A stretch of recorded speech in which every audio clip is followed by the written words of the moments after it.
pessoas e outras não. Isso diz da pessoa, né? Isso diz das vivências, enfim, do que ela entende como melhor para ela. Mas, de fato, é muito triste um comentário desse, Roberto. É muito triste, porque eu vejo isso no consultório. E, assim, a gente consegue mudar isso, mas com terapia, muitas vezes, e acompanhando pessoas, por exemplo, que levam o tema de forma mais leve. A Jojo, você. A gente encontrar essas pessoas, e não pessoas que vão denegrir, sabe? E o que eu fico mais triste, Roberto, é que, por muitas vezes, a gente percebe que a pessoa é desqualificada por conta do peso. E aí, com muita frequência, a gente ouve a frase assim, por exemplo, eu não vou nessa nutricionista, ela é gorda? E aí eu falo muito isso na rede social e com os pacientes, assim, o que o corpo dela tem a ver com o que ela sabe?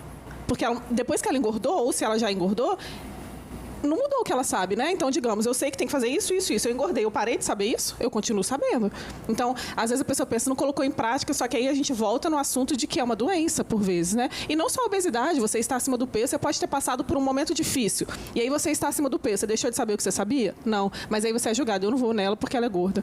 Então, infelizmente, existe isso. Mas a gente precisa, como eu falei, vou repetir, a gente precisa debater muito esse assunto para desmistificar isso, para que essas pessoas passem a gostar mais de si também. E, Soninha, você trabalha muito bem isso, né? Essa autoestima. Sim, Roberta, inclusive, antes mesmo de eu começar esse trabalho como influencer na internet, como cliente mesmo, eu entrei em uma certa loja que a moça simplesmente me olhou, assim, de cima e baixo, aqui não tem roupa para você.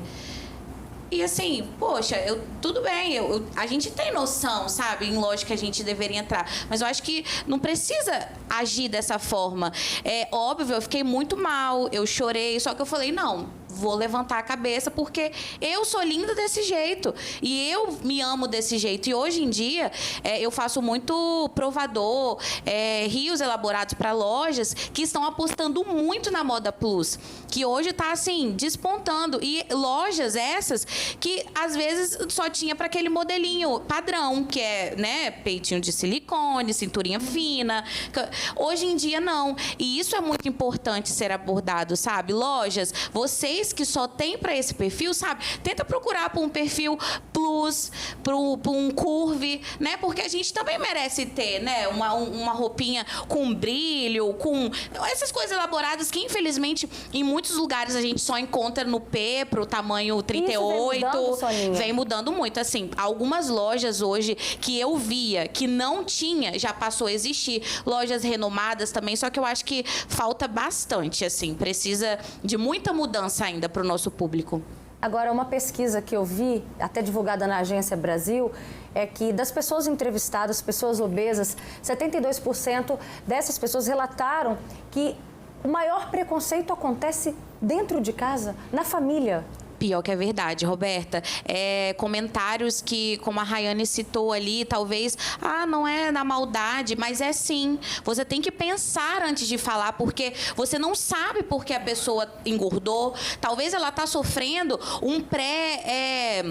uma pré-depressão, talvez ela está vivendo algo muito sério na vida dela que desencadeia aquela compulsão alimentar, ou até mesmo nem é questão de comida, a obesidade. Talvez outras questões hormonais, enfim, que não cabe a pessoa julgar. E vários fatores também influenciam. Exatamente. Eu mesmo já ouvi comentários do tipo, por que você não faz dieta? Agora que você tá aí na mídia, você tem que estar... Cara, eu tenho que estar do jeito que eu me achar bem. Se eu tô bem comigo, igual eu falei aqui na semana passada, quando eu vim dieta, não é aparência física, é saúde.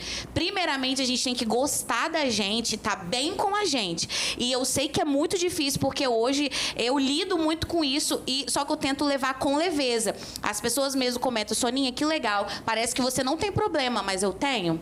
Às vezes eu escuto algo, tento tirar por menos, mas depois eu choro, fico mal.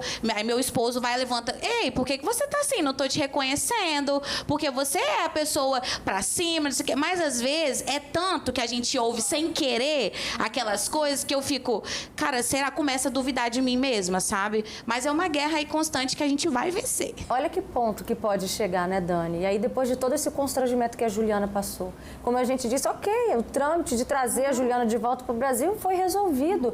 Cara, o que ela passou psicologicamente dói na gente só de pensar.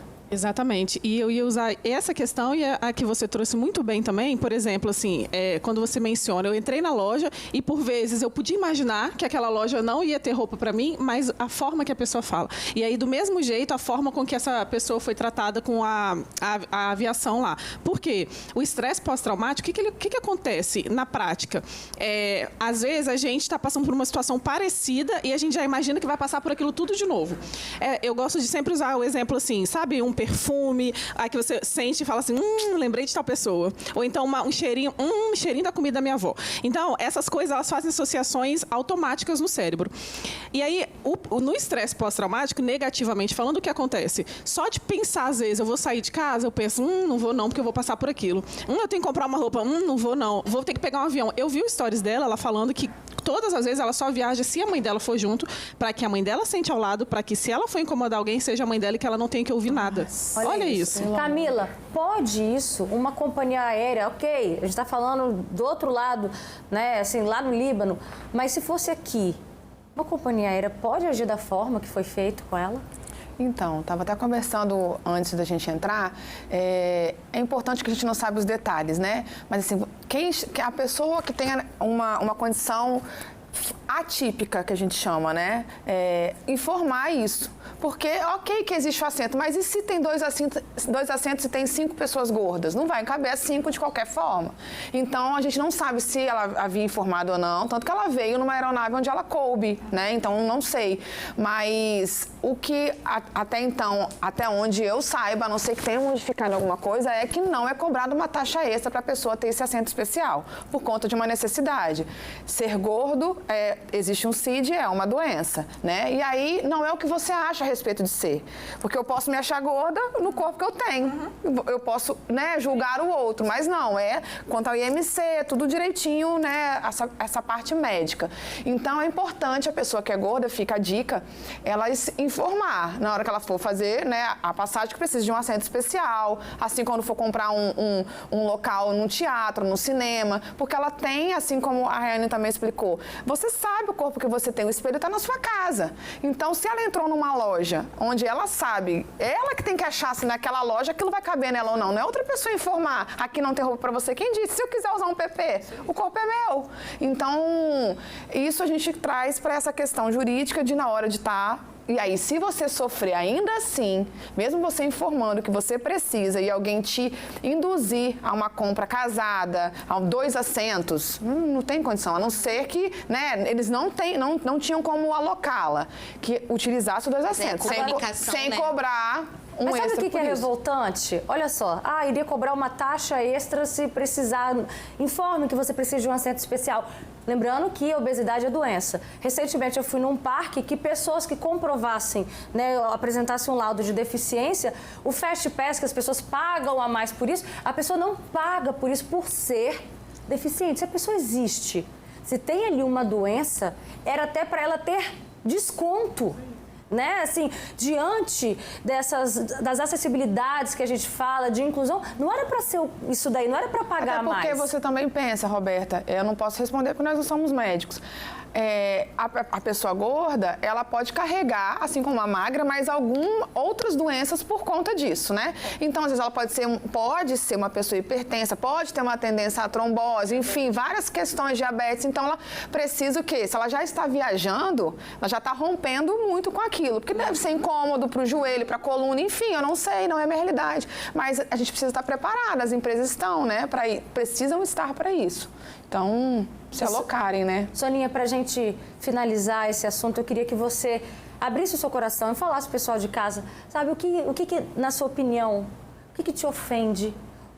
De que forma que a gente pode agradar, de que forma que a gente também pode poupar as ofensas? Eu acho, assim, que basicamente nos trate como uma pessoa qualquer, uma pessoa magrinha, não é porque a gente tá acima... gosta, né? Sabe? Não é porque eu tô acima do peso, que eu tô gorda, que você vai me tratar como se eu tivesse, né, uma doença, mas como se tivesse algo explícito ali, ruim. Me trate normal.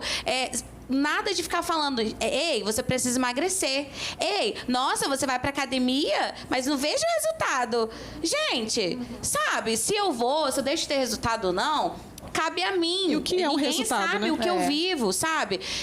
Então, assim, só parem com isso e respeite as pessoas que estão acima do peso. Trate como uma pessoa normal, porque nós merecemos